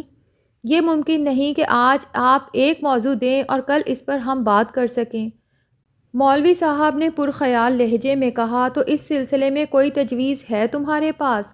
جی، میرے خیال میں روز کا معمول جاری رہنا چاہیے، اور موضوعات پر گفتگو کے لیے اتوار کا دن مخصوص کر لیا جائے۔ یہ ٹھیک ہے، اس دن وقت بھی زیادہ ہوگا ہمارے پاس۔ مولوی صاحب نے خوش ہو کر کہا، اور اس کے لیے ایک نشست بھی ناکافی ہوگی۔ عبدالحق نے کہا، تو کوئی بات نہیں، وہ الگ سلسلہ چلتا رہے گا۔ جی ٹھیک ہے، تو پہلے موضوع دے دیں۔ تو ہمارا پہلا موضوع ہے اللہ کے نزدیک نیکی کیا ہے، اور اس کے لیے حوالہ ہے چوتھے پارے کی پہلی آیت مبارکہ، جس کا ترجمہ ہے، ہرگز نہیں پہنچ سکتے تم نیکی کو جب تک کہ نہ خرچ کرو اس میں سے جو تم محبوب رکھتے ہو۔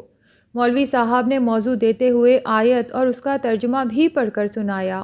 اور یہ خرچ کرنا اللہ کی راہ میں ہے، اللہ کو خوش کرنے کے لیے؟ عبدالحق نے سوال اٹھایا۔ در حقیقت وہ سوال نہیں تھا، لوگوں کو سمجھانے کے لیے وضاحت کرنا مقصود تھا۔ مولوی صاحب سمجھ گئے۔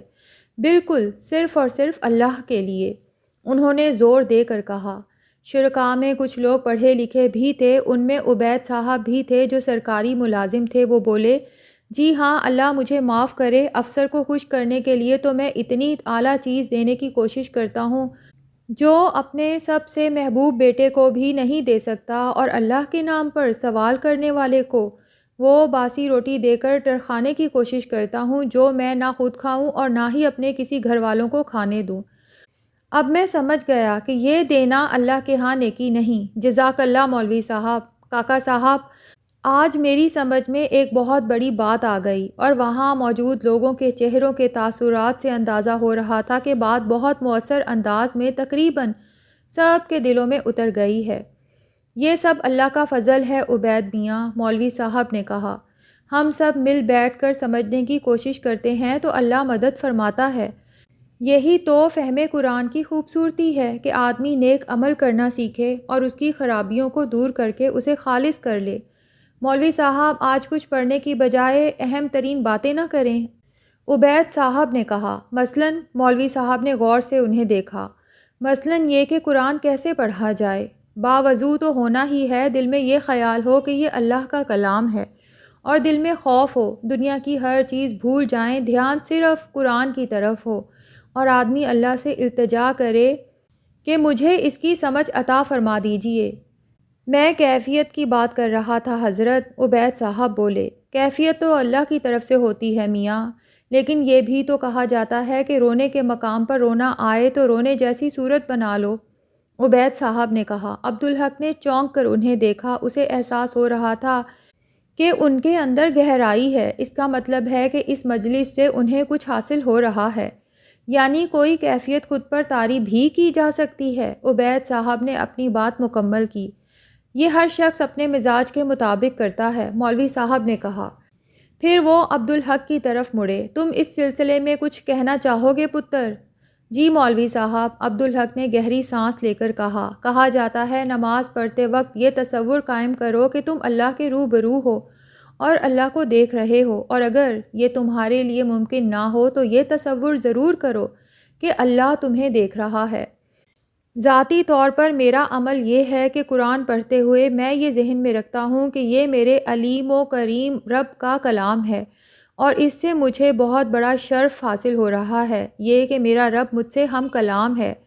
اپنے الفاظ کے ذریعے میں قرآن پڑھ رہا ہوں تو در حقیقت میرا رب مجھ سے باتیں کر رہا ہے، مجھے سمجھا رہا ہے، میری رہنمائی کر رہا ہے، مجھے ڈرا رہا ہے، تنبیہ کر رہا ہے، مجھے خوشخبری سنا رہا ہے، میری آگہی بڑھا رہا ہے، مجھے علم عطا فرما رہا ہے، اور مجھے غور سے سننا چاہیے اور بعد میں بھی اس پر غور کرنا چاہیے۔ جن باتوں سے ڈرایا جائے ان سے بچو، جن پر انعام کا وعدہ ہے ان پر عمل کرو، اور میں یقین رکھتا ہوں کہ قرآن قیامت تک زمین پر سانس لینے والے تمام انسانوں سے اللہ کا خطاب ہے، جو اللہ سے اس کی باتیں سننے کا موقع گنوا دیتے ہیں، قرآن سے منہ موڑے رہتے ہیں، وہ شاید دنیا کے سب سے بد نصیب انسانوں میں سے ہیں۔ تو میں قرآن کو ایسے پڑھتا ہوں جیسے اللہ اس کے ذریعے اپنے الفاظ میں مجھ سے باتیں کر رہے ہوں۔ بے شک نماز اور قرآن بندے کو اپنے رب سے قریب کر دیتے ہیں، بلکہ اس تک پہنچا دیتے ہیں، مولوی صاحب نے کہا، لیکن شرط صدق کی ہے۔ جی بے شک۔ اب مولوی صاحب نے بھی حاضرین کو سمجھانے کے لیے عبدالحق والی تکنیک آزمائی، لیکن پتر عبدالحق ایک بات بتاؤ، ہر آیت پڑھتے ہوئے کیا تمہیں واقعی یہ لگتا ہے کہ اللہ تم سے مخاطب ہے؟ جی مولوی صاحب، تو پھر ہر آیت کو تم خود پر آزماتے بھی ہوگے، اس سے کچھ سمجھتے بھی ہوگے۔ کوشش تو یہی کرتا ہوں مولوی صاحب، جہاں کسی آیت کا خود سے تعلق نہیں جوڑ پاتا وہاں اس پر غور کرتا رہتا ہوں اور اللہ سے رہنمائی طلب کرتا ہوں۔ مولوی صاحب چند لمحے سوچتے رہے، پھر بولے، میں سورہ بقرہ کے 6 رکوع کا حوالہ دے رہا ہوں، مجھے بتاؤ کہ تم اس سے اپنا تعلق کیسے جوڑتے ہو؟ اس رکوع میں اللہ تعالیٰ بنی اسرائیل پر اپنے فضل و کرم کا تذکرہ فرما رہے ہیں اور انہیں قیامت کے دن سے ڈرا رہے ہیں۔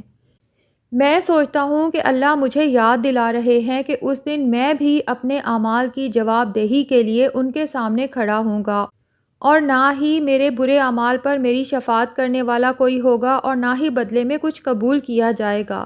اور پھر اللہ بنی اسرائیل کو یاد دلاتے ہیں کہ وہ آل فرعون کے ہاتھوں بہت بڑے عذاب سے دوچار تھے، جو ان کے بیٹوں کو قتل کر دیتے تھے اور بیٹیوں کو زندہ رہنے دیتے تھے، اور اللہ نے انہیں ان سے نجات عطا فرمائی۔ میں سوچتا ہوں کہ اللہ نے اس کی صورتحال کو بلائے عظیم قرار دیا تو الحمدللہ میں یا میری قوم اتنے بڑے کسی عذاب سے دوچار نہیں، اور مجھے اس پر اللہ کا شکر ادا کرنا چاہیے۔ اور پھر اللہ یاد دلاتے ہیں کہ کس طرح انہوں نے سمندر کو درمیان سے پھاڑ کر بنی اسرائیل کے لیے سمندر پار کرنے کا راستہ بنایا، اور جب آل فرعون نے اسی جگہ سے سمندر پار کرنے کی کوشش کی تو اللہ نے سمندر کو رواں کر دیا، اور بنی اسرائیل کے دیکھتے ہی دیکھتے فرعون اور اس کا پورا لشکر غرق ہو گیا۔ یہاں میں تصور میں وہ راستہ دیکھتا ہوں جو اللہ نے سمندر کو روک کر اس کے درمیان سے بنایا۔ اس راستے کے دونوں طرف کیسے پانی کی مہیب اور بلند دیواریں ساکت و جامد کھڑی ہوں گی۔ میں خود کو اس راستے سے گزرتے ہوئے دیکھتا ہوں، اور ہر سانس ہر قدم خوف سے بے حال رہتا ہوں کہ اب یہ سمندر رواں ہوا اور پار اتر کر اللہ کا شکر ادا کرتا ہوں، اور سمجھتا ہوں کہ اللہ کی قدرت کی کوئی حد ہے نہ احسان کی۔ پھر میں پلٹ کر فرعونیوں کے لشکر کو غرق ہوتے دیکھتا ہوں اور سمجھ لیتا ہوں کہ تکبر کرنے والے نافرمانوں کو اللہ کس آسانی سے نیست و نابود کرتے ہیں۔ اتنا کہہ کر عبدالحق ایک گہری سانس لینے کے لیے رکا، اور پھر میری سمجھ میں آتا ہے کہ اللہ مجھے کیا سمجھا رہے ہیں، کیا بتا رہے ہیں۔ تمام حاضرین سانس روکے بیٹھے تھے، ہر نگاہ عبدالحق کے چہرے پر جمی تھی۔ مجھے لگتا ہے کہ اللہ مجھ سے فرما رہے ہیں، اے میرے بندے، تجھ پر کتنا ہی سخت وقت آ جائے، تو کتنی ہی بڑی پریشانی اور آزمائش سے دوچار ہو، وہ بنی اسرائیل کے بلائے عظیم جیسی تو نہیں ہو سکتی، اور میں جو سمندر کو پھاڑ کر روک کر ان کی مدد کرنے کی اور پھر سمندر کو دوبارہ رواں کر کے آل فرعون کو غرق کرنے کی قدرت رکھتا ہوں، تو تمہاری پریشانی کی کیا حیثیت ہے؟ میں چاہوں تو ایک لمحے میں دور کر دوں، تو تم ہر پریشانی اور مصیبت میں صرف مجھے پکارنا، مجھ سے مدد مانگنا اور مجھی سے امید رکھنا۔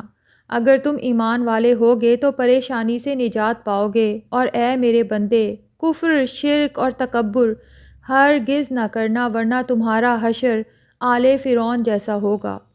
میرا عذاب بہت دردناک اور میری پکڑ بڑی سخت ہے، اور آخرت کا عذاب تو اور بھی بھیانک ہوگا، اور میں کوشش کرتا ہوں کہ اللہ کی اس بات کو یاد رکھوں۔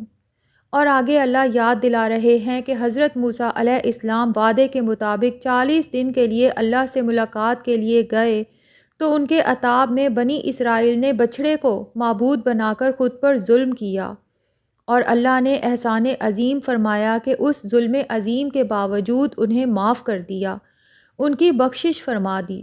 یہ پڑھ کر مجھے لگتا ہے کہ اللہ مجھے بتا رہے ہیں کہ وہ کیسے غفور الرحیم ہیں، کتنا زیادہ بخشنے والے ہیں، اور ان کی مغفرت کا دامن کتنا وسیع ہے، اور کتنے مہربان ہیں اپنے بندوں پر۔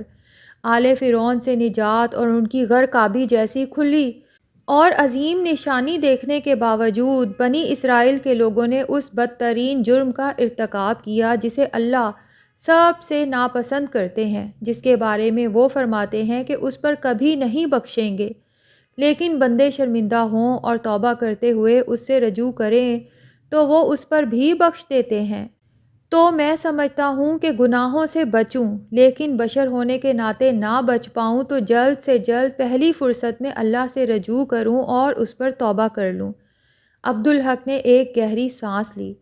میں اس طرح سے قرآن پڑھنے کی کوشش کرتا ہوں مولوی صاحب، لیکن سب سے پہلے اللہ کی مدد طلب کرتا ہوں کہ وہ قرآن کے ذریعے گمراہ ہونے سے مجھے اپنی پناہ میں رکھے۔ اللہ تمہاری قرآن فہمی میں اضافہ فرمائے پتر عبدالحق، مولوی صاحب نے کہا۔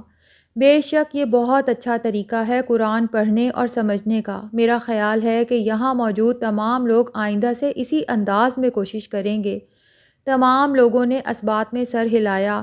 بات خاصی حد تک اس کی سمجھ میں آ گئی تھی۔ میں ایک اور حوالہ دینا چاہتا ہوں مولوی صاحب، عبدالحق نے مؤدبانہ لہجے میں کہا۔ ضرور پتر۔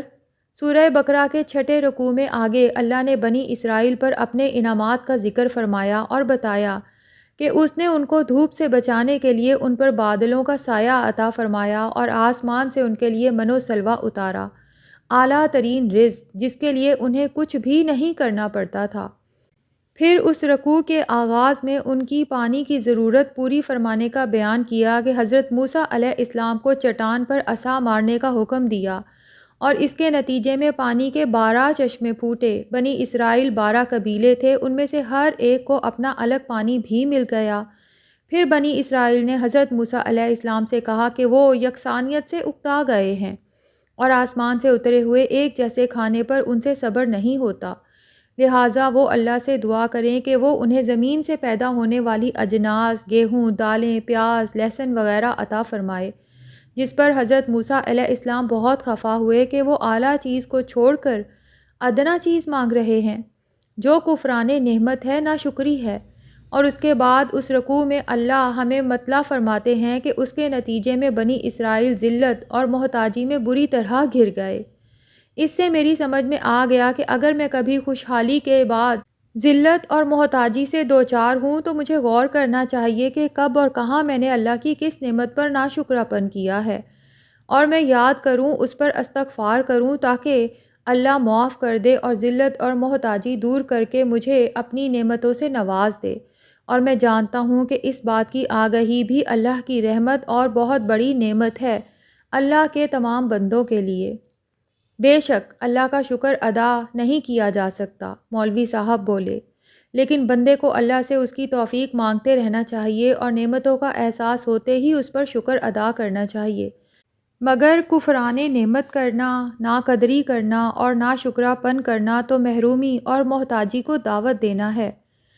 وہ حاضرین کی طرف مڑے۔ مجھے امید ہے کہ بہت کچھ سب لوگوں کی سمجھ میں آ گیا ہوگا، لیکن خود پڑھنے کی بات اور ہے۔ آپ لوگ سورہ بقرہ کے 6 اور 7ویں رکوع کو غور سے پڑھیے گا تو شاید اللہ کی رحمت سے اور بھی بہت کچھ سمجھ میں آ جائے۔ اللہ ہم سب کو فہم قرآن اپنے نور ہدایت سے مستفید کرے۔ سب لوگ اٹھنے لگے۔ ذرا رک جائیے، زبیر نے کہا۔ ساجد کو وہ پہلے ہی اشارہ کر چکا تھا۔ پھر سب کو ایک ایک پیکٹ دیا گیا۔ یہ کیا ہے؟ کسی نے پوچھا۔ تبرک ہے شیرنی، آپ کے اور آپ کے گھر والوں کے لیے، زبیر نے کہا۔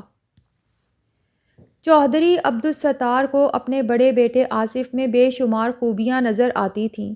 وہ ہمیشہ اس سے سیکھنے کی کوشش کرتا تھا، اس کا ادب لحاظ حد سے زیادہ کرتا تھا، کوشش کرتا تھا کہ اس کی موجودگی میں کارندوں سے بھی اونچی آواز میں گفتگو نہ کرے، لیکن محبت دل سے ہوتی ہے اور محبت کے معاملے میں آدمی بہت بے بس اور مجبور ہوتا ہے۔ اب وہ کیا کرتا کہ محبت اسے کاشف سے زیادہ تھی، اس کی خود سری بدتمیزی، اکھڑ پن اور بد لحاظی کے باوجود، لیکن قدر وہ آصف کی بہت کرتا تھا۔ اب اس وقت بھی وہ دل ہی دل میں اسے سراہ رہا تھا۔ کاشف کی یہ خوبی اسے سب سے زیادہ پسند تھی۔ ذاتی طور پر اپنی محفل میں وہ چاہے کچھ بھی کرے لیکن اس کی موجودگی میں بالکل مختلف ہوتا تھا اور یہ ظاہر کرتا تھا جیسے اس کا ان مشاغل سے کوئی واسطہ ہی نہ ہو۔ اب اس وقت بھی چودھری شراب سے لطف اندوز ہو رہا تھا اور آصف اس کے روبرو مؤدب بیٹھا تھا۔ تم پیو گے؟ تمہارے لیے جام بناؤں؟ اس نے بیٹے سے پوچھا۔ نہیں پاپا جی، شکریہ۔ کیوں بھائی، پیتے تو تم ہو نا؟ آپ کے سامنے نہیں پاپا جی۔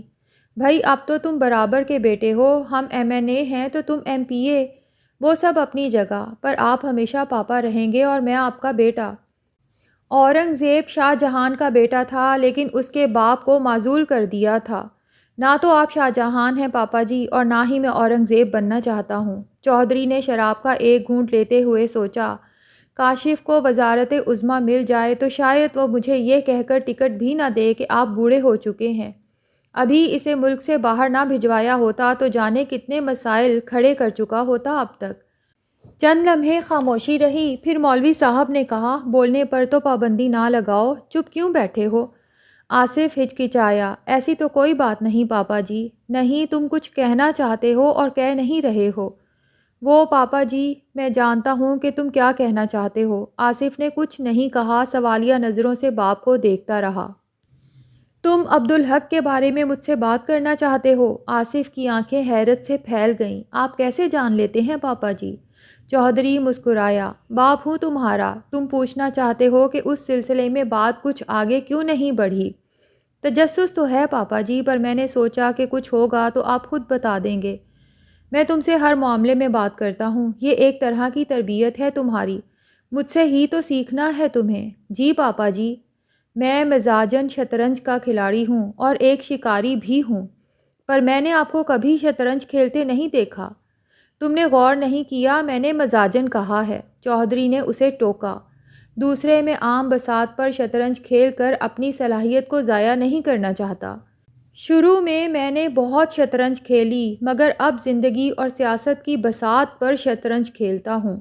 چودھری نے توقف کیا۔ وہ جانتا تھا کہ آصف کو بھی شطرنج کا شوق ہے جبکہ کاشف کو اس کی بالکل تمیز نہیں تھی۔ آصف کی دلچسپی بڑھ گئی۔ دلچسپ بات ہے پاپا جی، ذرا مثال دے کر واضح کریں تو میں بھی کچھ سمجھوں۔